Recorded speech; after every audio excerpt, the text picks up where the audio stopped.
PRX. Friends beyond the binary, ladies and gentlemen, boys and girls, it's time to go on a tour of an imaginary museum from the past, in the present, in my imagination, all in one. Because if you're confused, you're in the right place. It's time for Sleep With Me, the podcast that puts you to sleep. And these are the ways we're able to do it for you for free twice a week. Remember, when your hand hits that coffee pot or that refrigerator tomorrow morning, sleepwithmepodcast.com/sponsors. Hey, how you doing? It's Scoots here. I was wondering if you're a regular listener, if I could have your attention for a second, because I could use your help. I don't know if you listen to Sleep With Me every single night, if you listen to multiple episodes every single night, or if you listen a few times a week. But if you do, Sleep With Me is here because of the people who directly support the show or support our sponsors. And I'm just wondering, if you are one of those people, if you could become one of those people who takes that extra step to support the show. I hear from the patrons a lot. We have a new Discord we just launched. You get to be a part of that community when you sign up. But whether it's on Discord or through emails or messages I get, the patrons feel good about giving back because they count on the show night after night after night. That's one thing they feel good about. But another thing is, like, the patrons, and you probably recognize this too, you work really hard, right? You work hard at your job, you work hard at home, and you recognize a lot of work goes into Sleep With Me to bringing it here twice a week for free for anybody that wants to listen. And patrons take that personally. They really take a lot of pride in knowing that for every patron, there's thousands of downloads every single month for free. And they take pride in knowing that their hard work supports the hard work that goes into the show. But more than that, I think the people that support the show, the people that support the sponsors, the people that go out of their way to support the podcast and spread the word, they realize they're a part of something special, a part of something larger in the deep, dark night, a community of people who we can all relate to, right, that have suffered from that lack of sleep. And not only did they rely on the show, they know that all these other people out there rely on the show, and not everybody can support the show. And so the people that do really do make a difference. And if you're hearing this and you support the show, even if it's in a way that's not financially, thank you so much. But this is a big month. So if you're listening right now and you get a lot of help out of the show, if the podcast is there for you when you need it, this is when I could use your help. I'm planning out the next 6 to 12 months, and I could really use your help supporting the podcast that puts you to sleep. So please think about, if you're in a financial position to do so, supporting the show at $10 a month, $20 a month, $5 a month, even better, support it annually. You'll save money. We'll save money on fees. You could do all that at sleepwithmepodcast.com/patron. That's sleepwithmepodcast.com/patron, sleepwithmepodcast.com/PATRON. Sign up, check it out. Thanks so much. All right, everybody, it is time for the Sleepy Supporter Zone, the one part of the podcast I really, really need you to hear. It's how we're able to be here for you free twice a week. And I love hearing my name on podcasts when I support them. So if you want to hear that thrill of hearing your name on the show, support a sponsor, let them know on social media, and then let me know, sleepwithmepodcast.com/sponsors. Fill out the form there. If it's a free trial, it's a support a sponsor, tag them, tag me. Our sponsors are direct response, meaning they base their support of the show on your support of them. It's critical for the show. For you know the drill. So I want to thank Crosby, who got a Relief Band sport. Let Relief Band know about it. Letting the sponsors know about it. Hopefully we could get Relief Band back as a sponsor. It's huge. So thank you, Crosby. If you want to be like Crosby, remember, fill out this form at sleepwithmepodcast.com/sponsors and let the sponsor know about it, particularly on social media. And I'll try to thank you here on the Sleepy Supporter Zone and send you a thank you video like Crosby. Thank you. The second part of the Sleepy Supporter Zone is you getting the support you need right now. If you're in extra need, there's resources in the show notes, including international resources you can connect with. It's about being a member of our communities, being a part of positive change with our actions, not just saying Black Lives Matter, not just saying stop AAP, I hate, not just saying support Ukraine, but taking action to do so. There's links to resources where you can learn more and you can do more in our show notes. And one of the community organizations we've been doing as a community, if you sign up for our newsletter, sleepwithmepodcast.com/midnight mission, and it's a free newsletter. You get free streams of live shows. We did a Zoom thing. We're purchasing and putting together hygiene kits for people experiencing homelessness and doing it together. I'd love for you to be a part of that and support the Midnight Mission and other organizations that are supporting people experiencing homelessness. It's sleepwithmepodcast.com/midnight mission. Sleepwithmepodcast.com/midnight mission. Oh, Mystery Bard. A lot of people help out on this show. Who are they? Chris Posty Poster Son sounds like an earful. Wrote the theme song. Edits episodes. Carl W. the Legend. Also edits episodes. Ashley, Kenny, Scotty, Jennifer. Runner. Eric and the team at Astound are on the website. I am the Mystery Bard. I do the lullabies, yeah. I do commissions at jonathanmann.net. I'll write a song for you. Any reason at all. You can tell me the story and I'll make it personal. You see the kindness shine straight on through when the listeners form their own Facebook group. Keith, Stacy, Sarah, Julie, and Jennifer. These are your moderators. Get support dear Scooter on Patreon. Buy the merch and support the sponsors. You can find anything you want at sleepwithmepodcast.com. And we're so proud that we could dance. Rusty Biscuit, Lois, Hannah like banana. Leah does the transcripts. Thanks, Mystery Bard. I'm at Dearest Scooter on Twitter and Instagram. That's where you can find me. What do you say we slow it down and get on with the show? Hey, everybody. This is a repeat episode. I just did it. I reinvented it as a live show. So if you're hearing this on Patreon, you'll also probably have access to the live show. It'll sound a little bit different, so it won't be in the same episode. It's really a classic. I hadn't listened to it a long time. Shout out to my friend Christy, who had really shown appreciation for this episode when it came out. I thought it was like this episode came out in the 200s or the 300s, but it came out after making the show for a few years. It was much different than I remember, but it captures that berry picking and pricker bush essence of springtime, being outside. So enjoy. This is a classic from the vault. $10 and $20 patrons have access all the way back to episode 2. So if you like listening to these older episodes, that's great. And we used to only have 200 free episodes. Now we have about 500 because of the people that support the sponsors. So thank you. And that's been important to me, to offer as many free episodes as we can. That's it. And let's get to Scoots talking to Scoot. Thanks, everybody. Hey, you have all night tossing, turning, mind racing, trouble getting to sleep, trouble staying asleep? Welcome. This is Sleep With Me, the podcast that puts you to sleep. We do it with a bedtime story. All you need to do is get in bed, turn out the lights, and press play. I'm going to do the rest. What I'm going to do is try to create a safe place where you can set aside whatever's keeping you awake, whether it's thoughts, that are on your mind, physical feelings, emotional sensations, changes in routine or weather or season, whatever's keeping you awake. It could be one of those things. It could be something else. I'd like to distract you from those things. What I'm going to do is send my voice across the deep, dark night. I'm going to put on my meander wear, which enables me to take long meander baths, like a bit like a bird bath. We'll return to that. Questions about bird baths, allows my brain to raise nonsensical questions and attempt to, this, I guess, one technique. I never described it before, but because I just realized it. I ask nonsensical questions and attempt that I'm unqualified to answer. I think that's what I was about to say. But here's what I'm going to do. If you're new here, here's the structure of the show. 5 minutes of business so that we can keep making this podcast and offer it for free. And if you like the show and you want to take up an offer, keep it going, whatever is at the top of the show, it's great.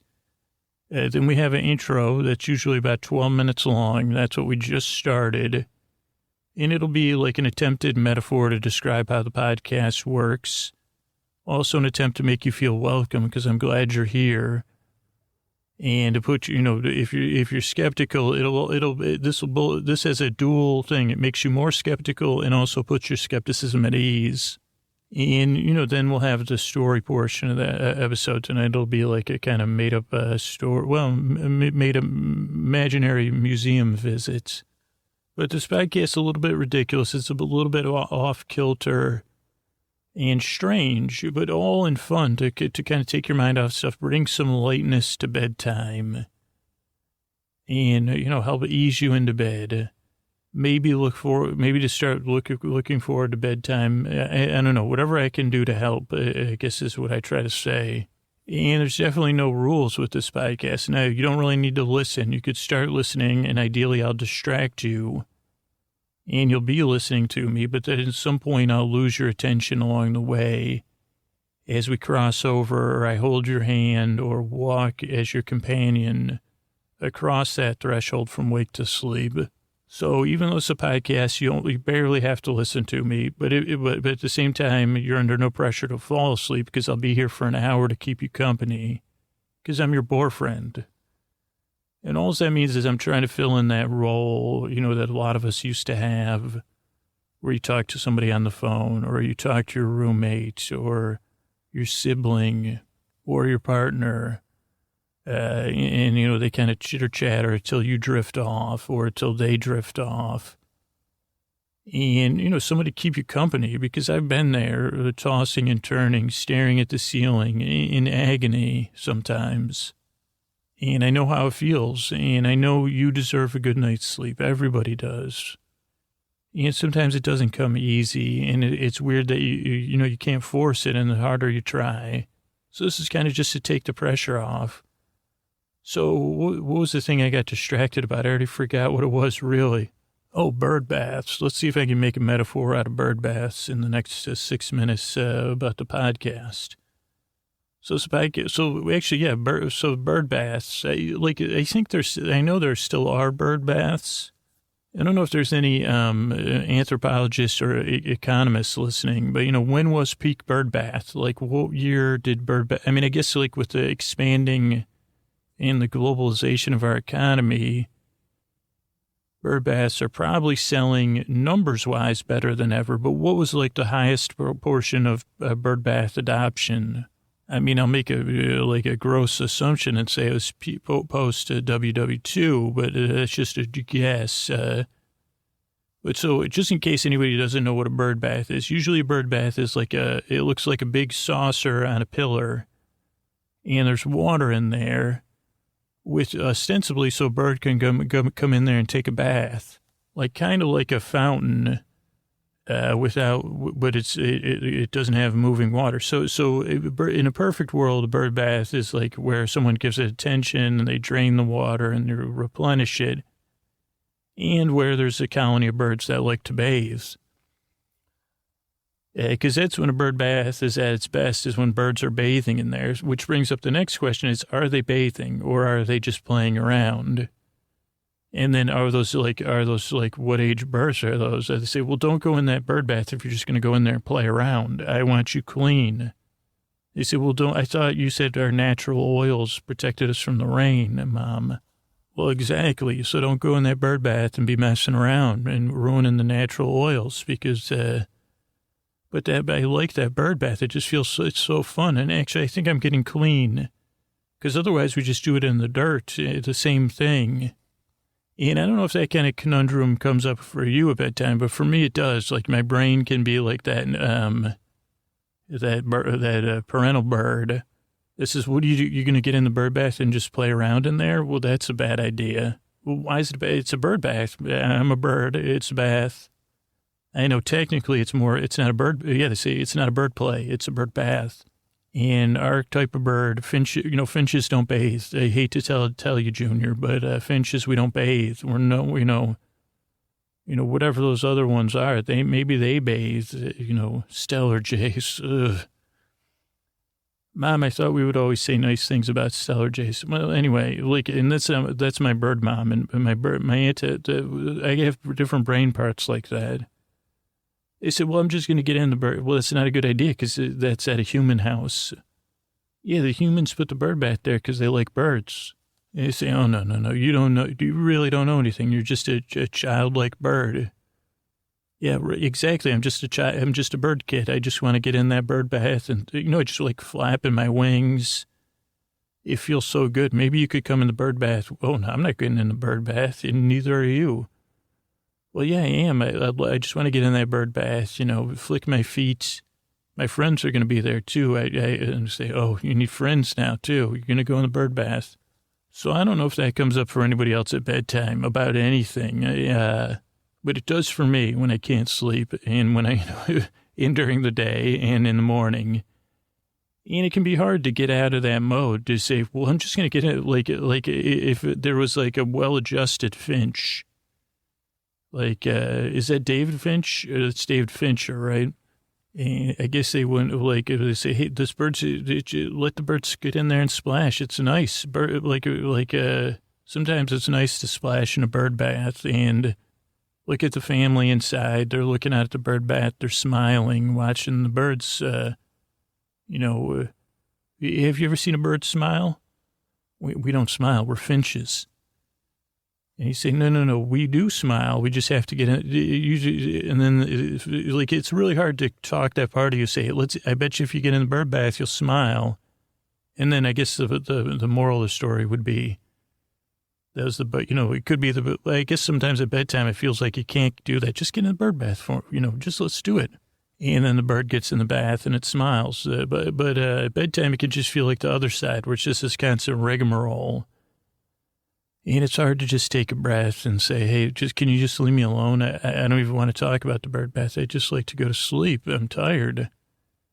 And I'd like to get off of this bird bath discussion and maybe just feel the glory. But you say, well, okay, we'll just feel the glory of the bird bath, the glorious bath of a bird. Maybe that could be, if my 15th autobiography, maybe that's what it'll be titled, The Glorious Bath of a Bird, The Glorious Bird Bath. I like that, The Glorious Bird Bath by Finchy F. Finch Jr. Okay, thanks. I even got the bird's name wrong that I was making up. But the whole idea of the podcast, if you're new or if you've been here a while, is to say, okay, well, that's just a nice little bird bath. And I realize there's these other bird parts of us that are trying to, keep vigilant, keep watch, keep us safe. Maybe that part of us needs a little love and respect, too. And, at bedtime, this is like tough stuff. So what I'll do is say, hey, let me tell you a story. I'm not even going to bring up the BB, the bird bath, anymore. I'm just going to tell you a little story here, and maybe there'll be some birds in it, but, you just kick back, and your human will lie there, and they'll drift off, but I'll be here for an hour to keep you company, and that's it. You don't have to do anything. You just got to lie there, and that's basically how the podcast works, because I've been there. Obviously, I got bird bath on the brain. Bird bath on the brain? Probably, yeah. You could make the rest of the rhyme up, I'm sure. So if you're new here, I guess if you're skeptical, I get it. And now the podcast doesn't work for everybody. That's the only other catch. I hope it works for you. If it doesn't, there's no pressure to like me. I hope it helps you, but I can't guarantee it. So listen to it a few tries. Majority of reviewers say, hey, it took 2 or 3 tries for me to get used to this, and now I fall asleep to it all the time. But I put it out for free. I work really hard at this show because I've been there. And what I say every opening is I'm glad you're here, because I am, and I really hope and I really yearn to help you fall asleep. So thanks for stopping by. All right? Hey, everybody. Welcome to it's been a while since we've been It's been a while since we've done a true trending Twitter Tuesday episode. So I thought I have to give you a little background, but I thought we'd try one tonight. I just had, this was 2 nights ago or 2 evenings ago. I don't know if you've ever had a childhood memory that you forgot about, a positive one, that crept around the edges of something, but it still wasn't quite complete, like a slow remembering or a bare, almost like it's dawning, but it hasn't dawned yet. It hasn't dawned on me. That could be, give me a T-shirt, give me a tattoo that says it never dawned on me. I guess it would also be punny for a sleep podcast. Sleep with me never dawned on me. I guess it is also what you say. Well, I don't quite get it, Scoots. It's just like the podcast. My catchphrases are like podcasts. In fact, mine are more like drop phrases. I don't catch them. I drop them. Fumble phrases.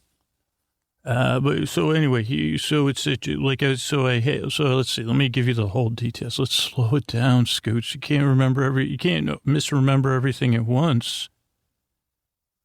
Okay, so it was so Top Chef. I don't know if anybody watches the show Top Chef. I do, but I watch it after the season concludes normally. Mostly because of incompetence. I just didn't even realize the season had started and it was already over. And that wasn't a big deal because I do like to watch it anyway in batches. And, I don't binge it. I guess I just watch it maybe 3 episodes a week on the weekend, in the evening, late evenings after I've concluded all my Star Trek watching. But so this was a good season of Top Chef. I haven't always been, again, I don't want to go down the road, but I guess I rarely, it's one of those shows that's it's momentary. It brings me someplace and, I go on the journey and then I kind of, a lot of times I'm dissatisfied with the winner or I don't really like it. But now, then you say, well, which winner were you dissatisfied about, Scoots? And I say, well, this season I was happy. I really liked all 3 finalists. So I was very happy with the winner this season. I don't want to spoil it for anybody. Last season, couldn't tell you, honestly. I say, okay, what was the last season? And then I say, okay, well, I think I enjoyed it while I was watching it. And yeah, so I guess so anyway, I was enjoying this season of Top Chef. That's what I was trying to say. And I just happened to be watching one of the late episodes, the last 2 or 3 episodes of the season this weekend. I finished it last night, so I watched the last 3 episodes over the weekend. It's Sunday evening now. And during this episode, and this was so strange how our minds work and our memories work and our emotions that are tied to those things. But they had this part where they were only allowed to cook with traditional Mayan cooking, utensils and cooking techniques like grill. Anyway, just traditional Mayan cooking tools. And as they showed the what they were going to be cooking with, this strange a little tug on a string in the sweater of my mind was getting pulled. And I couldn't even figure out where, and it was definitely tied very deeply to a positive emotion and a memory that I couldn't quite see. And I don't know if you've had that, almost like a little kid pulling at your string, but even subtler than that I had to pause the show and take a moment and say, what is this? I'm feeling good, but it's a vague goodness from the past. And I said, what is it about these Mayan tools spread out on this table? And then I felt it again. It was this boyhood feeling, and it was this sense of welling pride and adventure and curiosity. And I said, what is this? Where is this coming from? And then I had a vision of Fort Stanwix, which I've taught, one of the forts in upstate New York. And then I had a view of the edge of the woods of my childhood, in the woods of my youth episode. And then I had a vision of a large, a giant stone slab, a giant stone, one of those ones that are huge. I'd say definitely bigger, probably a foot thick and not quite an oval, but that would be the best way to describe it. Probably if you're going top to bottom, 6 feet by 4 feet. And that giant stone sat on some other stones, on a far edge of where I grew up, right at the edge of the backyard of my neighbors, which was one of the places we adventured as a kid because it was overgrown with brambles. But right where this slab of stone was, a blue, I don't know if it was a blue spruce, but it was a blue evergreen tree. And to say it was this area of our yard was neglected by childhood attention would be a truth. Occasionally, so this memory was one where it got this attention, but this poor blue spruce in this flat stone, they lived together. And because of the shade of the blue spruce, and I don't know if it was trimmed or just it didn't have lower branches, but the branches probably started at 6 feet, and they created a canopy under which not much could grow between this giant slab of stone and this spruce. There was mostly just dirt and spruce, what are those things called? Spruce, why can't I think of them? What do you call them? They're on Christmas trees. Needles, like pine needle type things. And this wasn't just blue, because I don't know my tree names anyway. I know this was an evergreen, but it was like a lighter blue, almost like the blue of one of our station wagons, at least in my memory. And so this would have been a place you'd think I would have spent a large portion of my childhood hidden out under this tree with this slab. But I guess because just my personality and stuff, I was always moving and wanting to be I preferred the prickers and the brambles to this nice, safe place under this spruce with this giant slab of stone and with its flat dirt floor.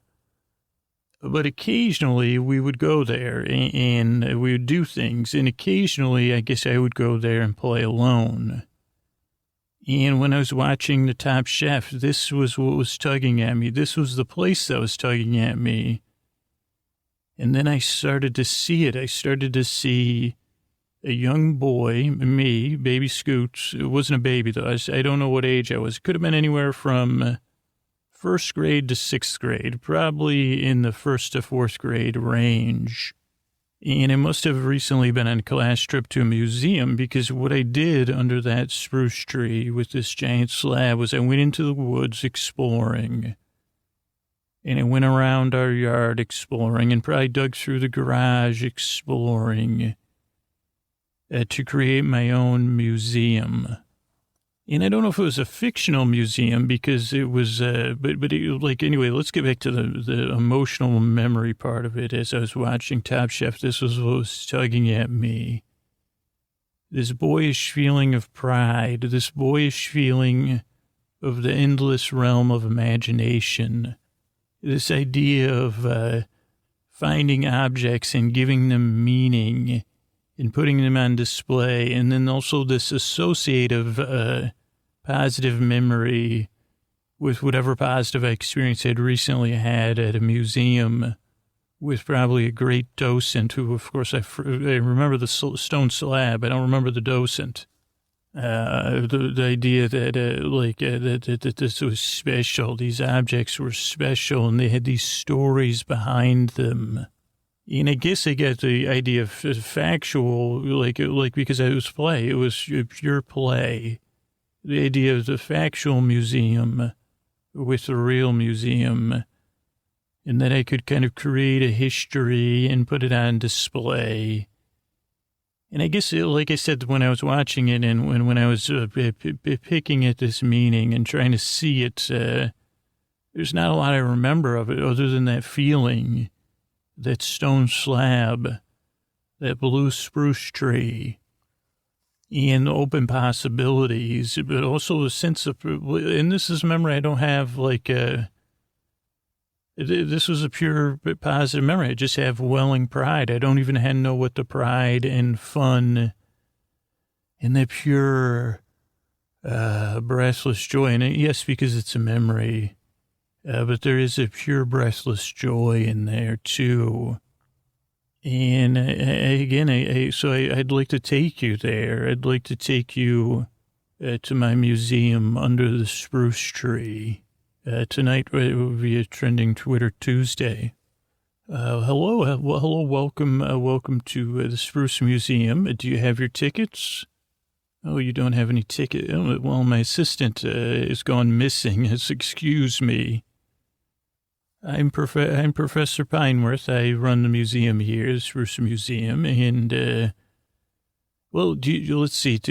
You know what today is? It's because it's Tuesday. It's a free day at the museum. So welcome. Come on in. And why don't you have a seat here? We have this natural stone bench for all our guests. Welcome you. How was your journey to the museum? Oh, wonderful. And yeah, we have some picnic grounds out here. Now, we don't allow any food or consumption within the museum. But we do have, it's very good to have you here. So sit down and let me tell you about the foundation of the Spruce Museum. Now, above you, you'll see the grand blue spruce that watches over our museum, precedes the foundation of the museum by many hundreds of thousands of years. And if you do become a sponsor of the museum, we will seal all our envelopes here at the museum with sap from the spruce. So if you get any letters from the museum, they'll be sealed with the sap of the spruce. And you sit on what we call the great stone slab here, which is not just a bench, but it's also where we display a lot of the things for the museum. And we do activities. I'm just a professor, but doctor, professor, whatever you prefer. No questions right now. Thank you for coming to the museum, though. But you might be saying, well, what kind of well, this is a museum of great discoveries that we've made. Because not only am I a professor, not only do I call myself a doctor, but I also call myself an adventurer. And it wasn't long ago that the museum was founded with the help of the NZDF. And that is a great, great organization, a national zone in defense of fun. And they were founded to keep fun going, to create zones of fun. Because we can't it can't be all fun all the time, but sometimes you need to move into a zone of fun. And you need to find your way into the fun. And for myself, Professor, what was it? You just call me the professor for today, or the prof. I just beyond the walls here, you'll see, these bushes and the edge of the spruce. In beyond it, some impenetrable bushes right here. But if we follow this trail down, beyond the trail, just to the south of us, is the entrance to the Great Bramble. And it's one of the great undiscovered zones of this area until I and my brother until I started to explore the area. And at first there was many people that said, don't go in there. There's pricker bushes. And there's brambles, and why would you go in there? Or it's supper time, get it back inside, or where are you? Or this is people who doubt the fun. But I realized it was my duty to enter the brambles. And you might say, Professor, how could you enter the brambles when brambles is just another word for pricker bushes? And I would say, great question. I say, well, there's many different techniques I've used. One is the crawl and the duck and the dodge, where you try to work your way through. You also have the stick method, where you hold out a stick and you push them aside and you creep through. But I have to tell you, when the summer day is the right temperature, when the humidity is at its perfect thickness, when the sounds of the bugs are in the air, and when there's not anything to do but adventure, you go into the brambles, and just sometimes you could go with long pants and a shirt, but there, on those summer days, the brambles call, and the professor answers and goes in. And no, I don't notice if it, and then whatever the scratches or the, Those are for later when you get in the bathtub and you say, oh, jeepers creepers. This was a time for trailblazing and a time for finding and a time to get beyond the brambles, for the great woods of the beyond are out there. In the fields of Fahadar,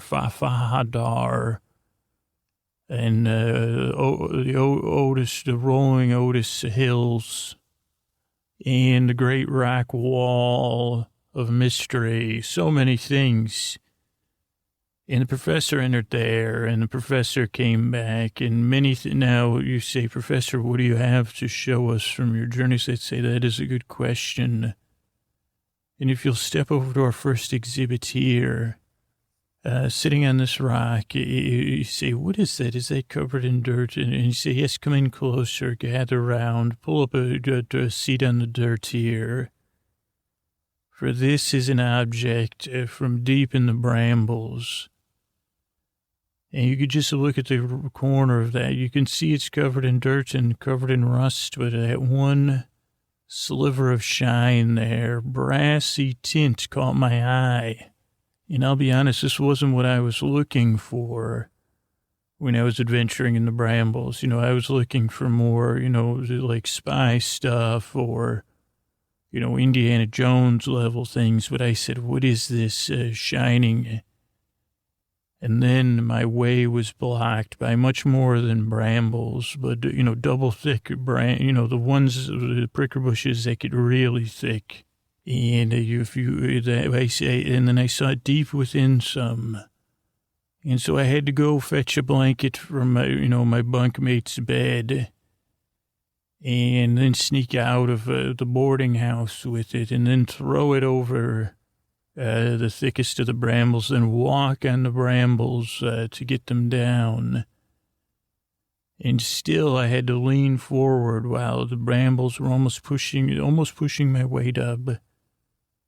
Reaching out with my hand, I saw the sparkle, and then it was caught. It was buried in the dirt. It was just this one edge. I thought it was a doubloon. And I realized that it was much more, and then I pulled at it, and I yanked at it, and I finally broke it free. And, my thumb, even one of my thumbs got, scraped by a great bramble. And I clutched it in my hand, and I headed back to the museum. And unfortunately, I left the blanket there, and later it would rain. But what is the cost of one day? I didn't leave the blanket. A couple days later, I took it and used it to clean up the dirt here in the dirt floor. So anyway, not important. So what you see in front of you is an artifact. What you see in front of you, some of you may be saying that's a belt buckle. And I would say be careful before jumping to conclusions. The professor always looks at things for hours and hours before he makes his conclusions. And I'd ask you, would you like to hold this in your hand? Because you can. This is one of the few objects you may hold in your hand. I'll pass it around. And I can see you tracing your fingers across the letters of this buckle. It's a buckle. You're correct. A belt buckle is a little bit like a looser of a term, I would say. Because if you look at it and you look at the way the rust runs and you feel it in your hand, it feels much heavier than it looks. And it looks, you say, well, it looks heavier. It's heavier than it looks.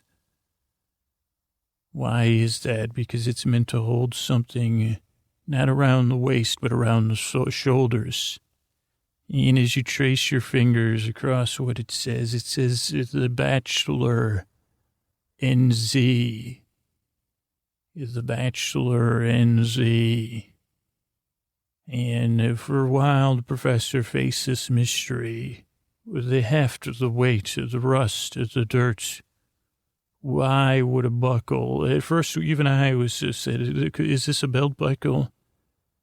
Was somebody in the brambles and they removed their belt? Why?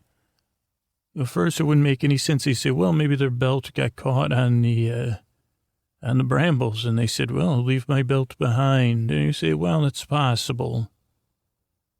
It's possible, maybe even probable.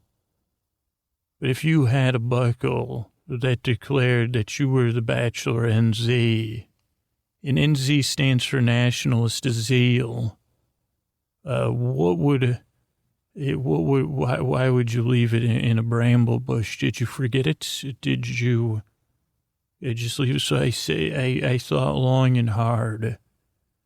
And I returned and I searched the area as any good professor would do.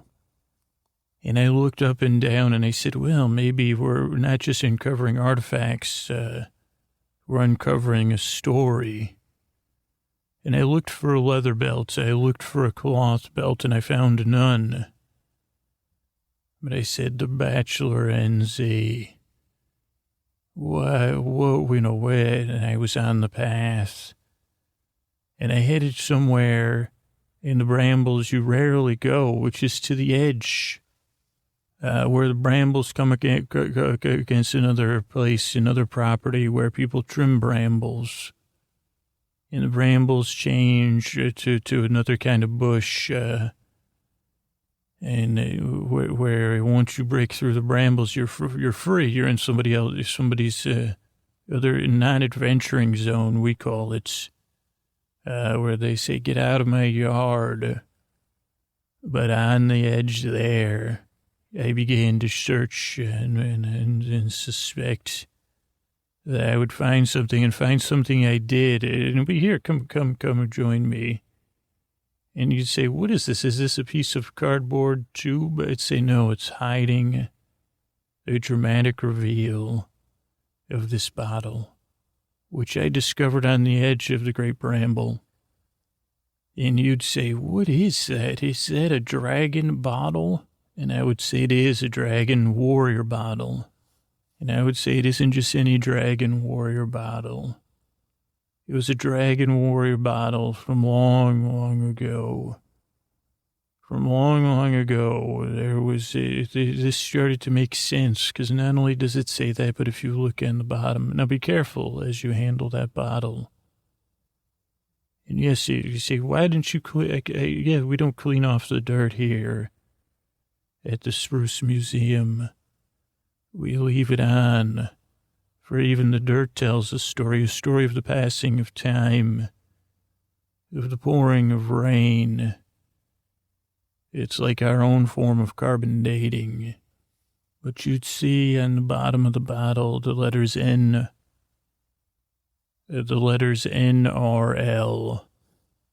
And that stand for Nationalist Resistance with Love. And these were words even the professor didn't know, because they were words that had their own meaning to each person who gave the meaning to the words. Just like as you hold that object, it has its own meaning to you. The faded glass you can't see through. The moss-like thing that grew inside and then went away and left it inside, that the professor chose to leave instead of scrubbing. And you'd say, well, Professor, what does this have to do with the belt buckle? And it's a buckle, not a belt buckle. And this isn't just a bottle. It's a container. It's a vessel. For in this vessel was once a liquid, obviously, or it could have been it could be it would be hard to get a lotion or a syrup out of here. And even now, this still contains air, it still contains air. And it has probably contained rain, but when I found it, it was on its side. Maybe even had some forest friends, some bramble residents living in there. Well, it tells the tale. It was the second thing. For then, as I dug deeper and deeper, and I followed the paths, and I found the great wooden fence, and I said to myself, look below the fence, maybe something someone would find. And I did. I found this scroll, this tattered thing. And at first, parental people might say that this was an old menu for a restaurant that had blown and gotten caught under the fence, and then slowly the sun and the rain and the wind and the passing of time wore it away and bleached it out. And they might say, well, these are the numbers that you used to order, and these were where we used to order food before you were born. Some people might say that, but they'd be wrong. For this isn't a menu for a Chinese restaurant. It's not for takeout. It was a form of communication. For it became clear to me, you can see right here, the few letters that remain.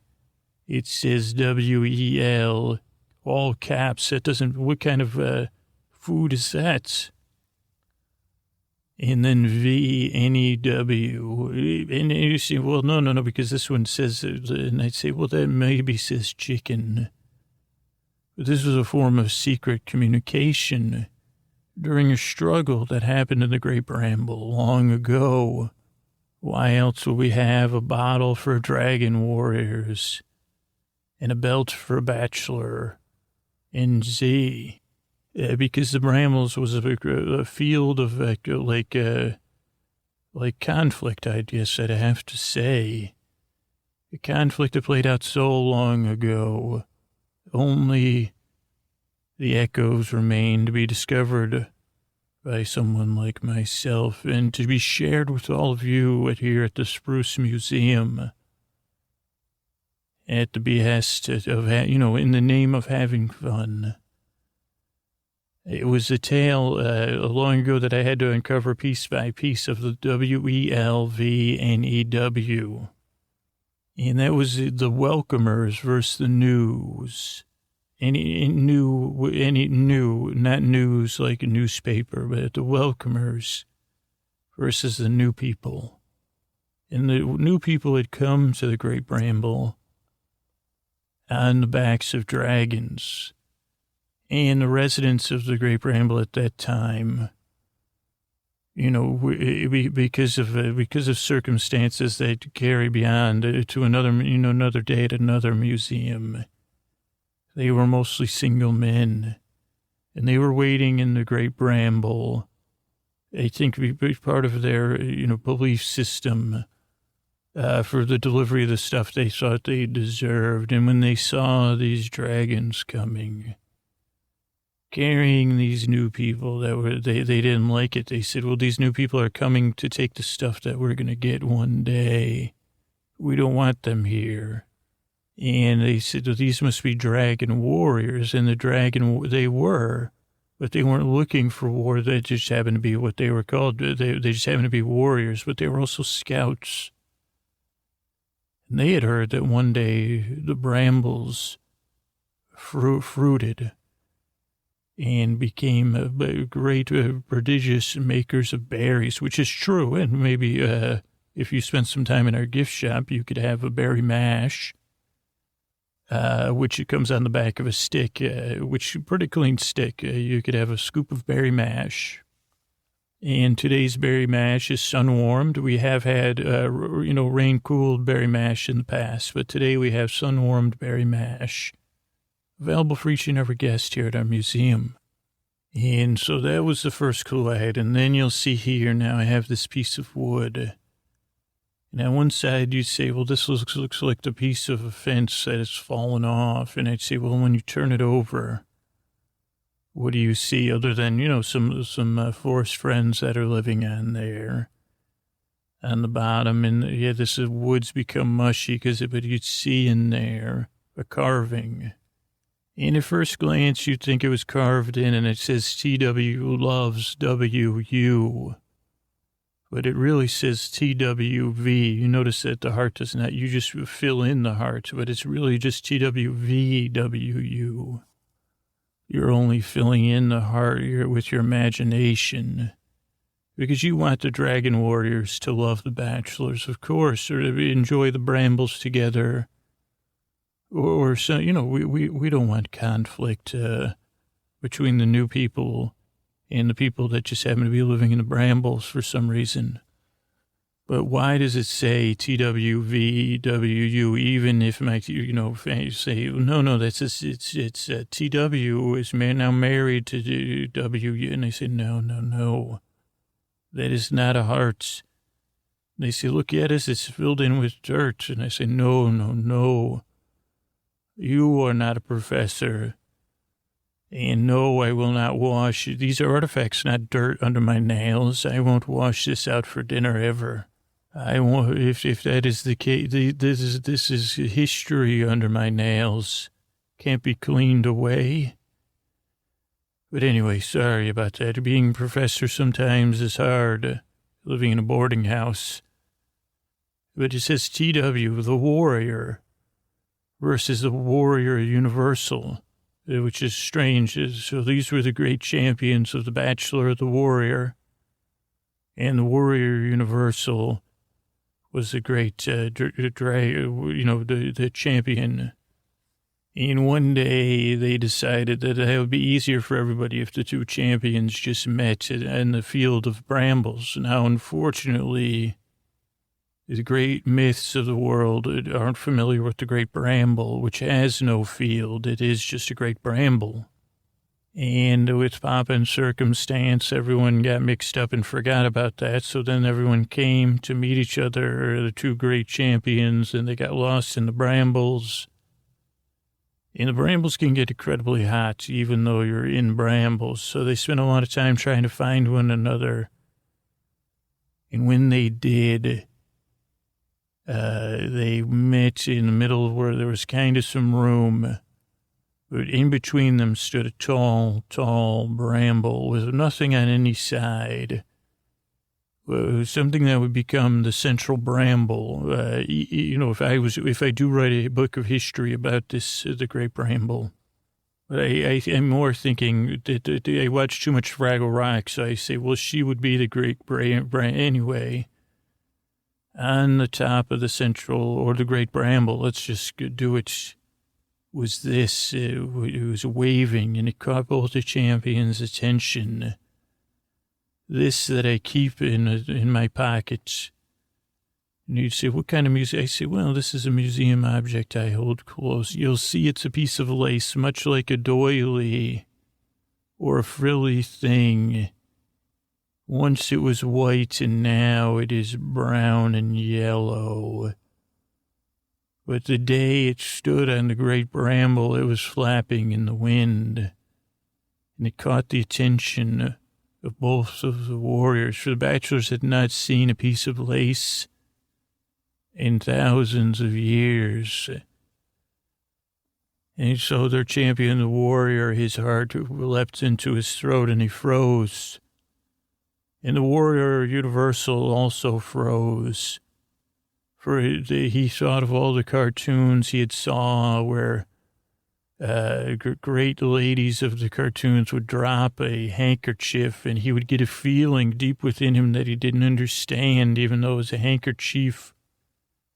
But it had the lace around it, and it triggered something in him, and he didn't understand what it was, but it felt good, and it felt a bit foreign at the same time.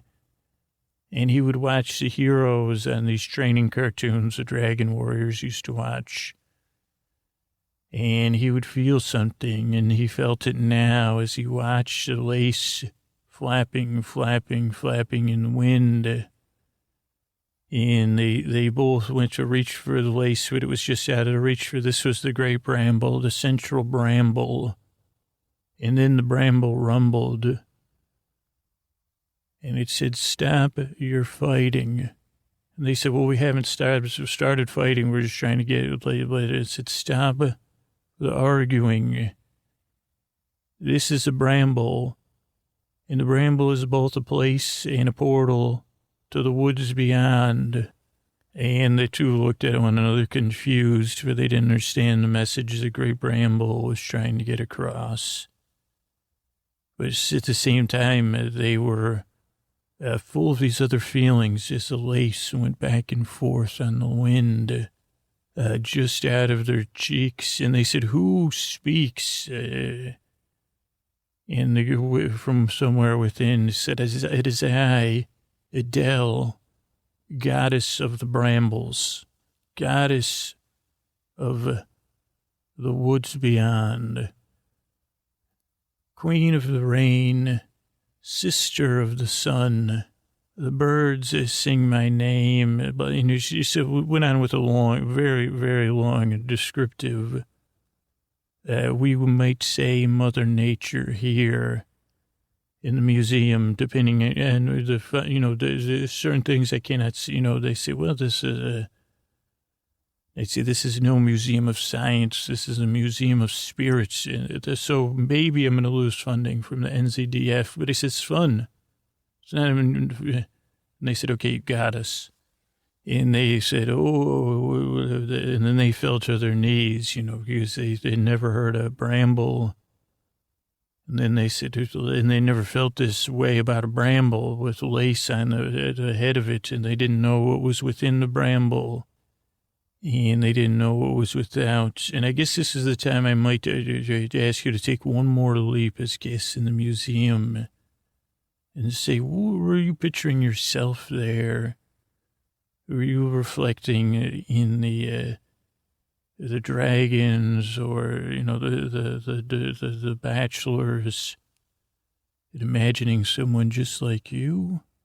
For these were creatures of the brambles, and I don't say that to shock you or to distract you, but to let you know it was all the more real that these weren't humans there. But within the bramble there was something. And there was the lace waving on there. And they said, well, what can we do? What can we do to, okay, we won't do any fighting, Adele. What can we do? Are you a bramble? Or, because I never had, even though they were creatures of the bramble. And she said, go and fetch together Qatar GP. And they said, Qatar GP? And the Dragon Warrior said, well, GP, where I come from, stands for General Practitioner. And then the Bachelor Warrior said, oh, well, maybe it's a General Practitioner, like a doctor. And he said, oh, yes, a doctor. He said, well, there's been a time like without berries. Last year, there were no berries here in the brambles. And that's why we're a little bit more grouchy, because we used to cover each other in berry juice every year. We had a great berry celebration. We called it the Great Bachelor Berry, the Great Bachelor Berry Party. And they said, well, and then she said, hurry. And they said, well, we don't know where to look. And she said, you sing to the birds and sing to the bees. If you catch my drift, you'll find what you need. And they said, we don't understand. And she said, well, the bachelors have a great sack they use to carry the berries. And I need go get some, there's just a deep within the woods beyond is a beehive. I want you to bring it back here, because that's why there's no bees here. And they said, what? She said, trust me. So they headed out, and they told their peoples, each people's, and then they all met together and said, well, how can we possibly catch a beehive without, doing, it doesn't make any sense. But then they had wise people among them, and they said, well, maybe the bees here will pollinate these berries, so that's why there's, and they said, well, can you move a beehive? Is that a good idea? And they said, well, no, the bees won't be happy about it, but I'm sure they'd be happy to relocate. Look at all the flowering brambles are just getting ready to flower. And they said, well, the people that lived at the Bachelor said, well, we got the sack. What else? And then the Dragon Warrior said, when we ride on the back of the dragons, none of us like heights. So we drink this, we have these bottles of this special juice. And if you drink it, it's a magical, mystical thing from our land. And it makes you not worry about heights. So maybe if you two drink it, you won't worry about the bees. And so they drank, they shared a bottle, As they walked to the edge of the brambles, they finished it off, the two of them, bachelor and a dragon warrior. Then they cast the bottle aside, and they walked and they passed the great wall of walling into the woods beyond, past Paperboy Pond, and up to the ridge that looks out on the road. And there was the hive. And it was actually way more smooth because it was the perfect size basket or pack. And the bees, it was a warm, lulling day with just the right breeze. And so they took it and the hive dropped, and it was actually like mystical, probably because Adele's power was even there, and it fell into the basket. And the bees weren't too happy, but those two had started to sing as the joy of the dragon juice hit them and skipped back through the woods. And they returned to the brambles, but as they returned, of course, the magical dragon juice had worn off, and also they needed to get the bees someplace where they could, rehive. And they found the thickest bramble, and they said, this must be what Adele wants us to put it there for her. And they climbed in there because then they said, well, now we don't know, like with the brambles too, they're kind of pokey. And they put the basket there. And over time, the only thing that remained was that buckle. It wasn't a belt buckle. It was a basket buckle or a, bag buckle. And there the basket remained, and the bees, they didn't remain there long. They flew up to a tree that overlooked a great bramble, and they rebuilt the hive, and they made they stayed there. And they moved their hive because they said, well, there's a little too much sun. But season after season, they've stayed, and they've spread the pollen or pollinated or cross-pollinated, whatever it is they do. They fly and they buzz. And the blackberries returned, the wild berries returned.